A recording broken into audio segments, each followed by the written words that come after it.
Hi guys, it's Thursday and it's a healthy eating day with gluten-free and vegan. And today, I'm cooking one of my favorite noodles, the glass noodles. You see here that I'm using one of my ready-to-cook meal kit. Even if you don't have the kit, you can still make this at home because it's simple and require a few ingredients that you may already have in your fridge or pantry. So you're gonna need some vegetable, tofu, sesame oil. Sesame seeds are optional, but most importantly, the MotherSauce9 gluten-free and vegan. In the kit, sesame oil and seeds are already mixed in for your convenience. If you don't have the kit, add 1 teaspoon of sesame oil. It's pretty pungent, use sparingly.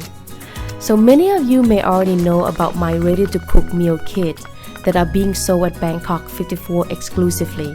I never thought anyone would buy them because I love grocery shopping and prepping and cooking meals for my husband. So when a customer suggested it, I thought, why not? Just to prove him wrong. Well, the joke is on me.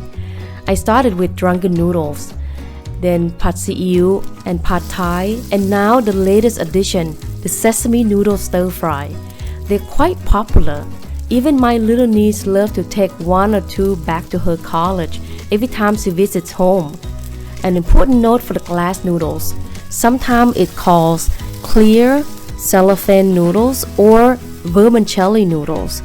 They're made from mung bean, not to be confused with Korean noodles, which made from sweet potato. By the way, 1 cup of cooked clear noodles only contain 160 calories, and they are gluten-free and packed full of iron. And best of all, it is fat-free. I should mention that the glass noodles are almost always come in dry form, so you have to soak in room temperature water until softened. The noodles are already reconstituted in the meal kit, so it's ready to go, and they turn glossy and clear when fully cooked. But you should test to see for al dente to your liking. I added a little water and covered the wok to steam and cook faster. Finally, I also added some hot chili at the end, and that added an extra kick. What a meal! You're not gonna miss eating meat with this sesame glass noodle stir fry. You might even want to cook gluten-free and vegan more than once a week. So enjoy and stay healthy. Cheers!